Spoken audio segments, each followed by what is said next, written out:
जय गुरुदेव। जो भी व्यक्ति इस वीडियो पर सबसे पहले कमेंट कर सकते हैं उनका नाम अगले वीडियो में दिखाई दिया जाएगा। कमेंट में अपना नाम लिखें। अनजाने में हुए कर्मों का फल। काशी के एक ब्राह्मण के सामने से एक गाय भागती हुई किसी गली में घुस गई। तभी वहां एक आदमी आया। उसने गाय के बारे में पूछा। पंडित जी माला फेर रहे थे, इसलिए कुछ बोला नहीं, बस हाथ से उस गली का इशारा कर दिया जिधर गाय गई थी। पंडित जी इस बात से अनजान थे कि वह आदमी कसाई है और गौमाता उसके चंगुल से जान बचाकर भागी थी। कसाई ने पकड़कर गोवध कर दिया। अनजाने में हुए इस घोर पाप के कारण पंडित जी अगले जन्म में कसाई घर में जन्मे, नाम पड़ा सदना। पर पूर्वजन्म के पुण्य कर्मों के कारण कसाई होकर भी वह उदार और सदाचारी थे। कसाई परिवार में जन्मे होने के कारण आजीविका के लिए और कोई उपाय न होने से दूसरों के यहाँ से मांस लाकर बेचा करते थे, स्वयं अपने हाथ से पशु वध नहीं करते थे। सदना की भगवान का भजन करने में बड़ी निष्ठा थी। एक दिन सदना को नदी के किनारे एक पत्थर पड़ा मिला। पत्थर अच्छा लगा, इसलिए वह उसे मांस तोलने के लिए अपने साथ ले आए। वह इस बात अनजान थे कि यह वही शालिग्राम थे जिन्हें पूर्वजन्म नित्य पूजते थे। सदना कसाई पूर्वजन्म के शालिग्राम को इस जन्म में मांस तोलने के लिए बटखरे के रूप में प्रयोग करने लगे। आदत के अनुसार सदना ठाकुर जी के भजन गाते रहते थे। ठाकुर जी भक्त की स्तुति का पलड़े में झूलते हुए आनंद लेते रहते। बटखरे का कमाल ऐसा था कि चाहे आधे किलो तोलना हो, 1 किलो या 2 किलो, सारा वजन उससे पक्का हो जाता। एक दिन सदना की दुकान के सामने से एक ब्राह्मण निकले। उनकी नजर बाट पर पड़ी तो सदना के पास आए और शालिग्राम को अपवित्र करने के लिए फटकारा। उन्होंने कहा, मूर्ख, जिसे पत्थर समझकर मांस तौल रहे हो वे शालिग्राम भगवान है। ब्राह्मण ने सदना से शालिग्राम भगवान को लिया और घर ले आए। गंगा जल से नहलाया, धूप दीप चंदन से पूजा की। ब्राह्मण को अहंकार हो गया, जिस शालिग्राम से पतितों का उद्धार होता है, आज एक शालिग्राम का वह उद्धार कर रहा है। रात को उसके सपने में ठाकुर जी आए और बोले, तुम जहां से लाए हो वही मुझे छोड़ आओ। मेरा भक्त सदन कसाई की भक्ति में जो बात है वह तुम्हारे आडंबर में नहीं।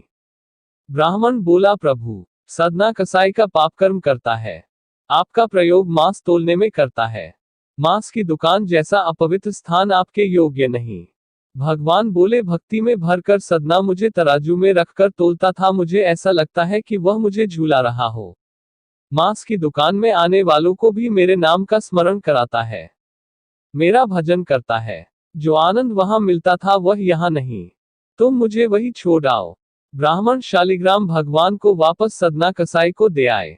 ब्राह्मण बोला, भगवान को तुम्हारी संगति ही ज्यादा सुहाए, यह तो तुम्हारे पास ही रहना चाहते हैं।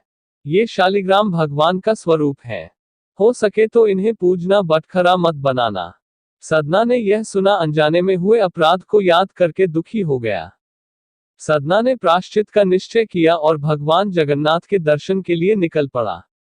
वह भी भगवान के दर्शन को जाते एक समूह में शामिल हो गए, लेकिन लोगों को पूछने पर उसने बता दिया कि वह कसाई का काम करता था। लोग उससे दूर दूर रहने लगे, उसका छुआ खाते पीते नहीं थे।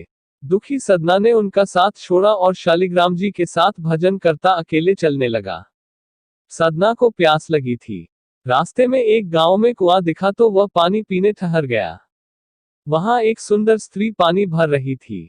वह सदना के सुंदर मजबूत शरीर पर रीझ गई। उसने सदना से कहा कि शाम हो गई है, इसलिए आज रात वह उसके घर में ही विश्राम कर ले। सदना को उसकी कुटिलता समझ में न आए, वह उसके अतिथि बन गए। रात में वह स्त्री अपने पति के सो जाने पर सदना के पास पहुंच गई और उनसे अपने प्रेम की बात कही। स्त्री की बात सुनकर सदना चौंक गए और उसे पतिव्रता रहने को कहा। स्त्री को लगा कि शायद पति होने के कारण सदना रुचि नहीं ले रहे। वह चली गई और सोते हुए पति का गला काट लाए। सदना भयभीत हो गए। स्त्री समझ गई कि बात बिगड़ जाएगी, इसलिए उसने रोना चिल्लाना शुरू कर दिया। पड़ोसियों से कह दिया कि इस यात्री को घर में जगह दी। चोरी की नियत से इसने मेरे पति का गला काट दिया। सदना को पकड़कर न्यायाधीश के सामने पेश किया गया। न्यायाधीश ने सदना को देखा तो ताड़ गए कि यह हत्यारा नहीं हो सकता। उन्होंने बार बार सदना से सारी बात पूछी। सदना को लगता था कि यदि वह प्यास से व्याकुल गांव में न पहुंचते तो हत्या न होती। वह स्वयं को ही इसके लिए दोषी मानते थे, अतः वे मौन ही रहे। न्यायाधीश ने राजा को बताया कि एक आदमी अपराधी है नहीं पर चुप रहकर एक तरह से अपराध की मौन स्वीकृति दे रहा है। इसे क्या दंड दिया जाना चाहिए? राजा ने कहा, यदि वह प्रतिवाद नहीं करता तो दंड अनिवार्य है, अन्यथा प्रजा में गलत संदेश जाएगा कि अपराधी को दंड नहीं मिला।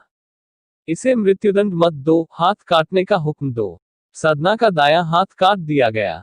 सदना ने अपने पूर्वजन्म के कर्म मानकर चुपचाप दंड सहा और जगन्नाथपुरी धाम की यात्रा शुरू की।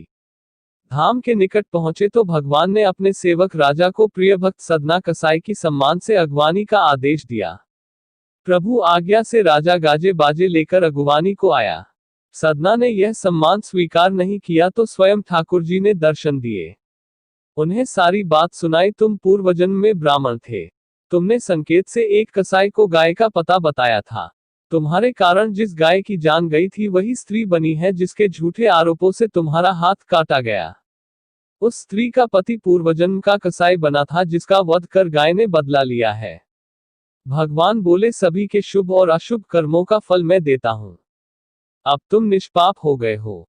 घृणित आजीविका के बावजूद भी तुमने धर्म का साथ न छोड़ा, इसलिए तुम्हारे प्रेम को मैंने स्वीकार किया।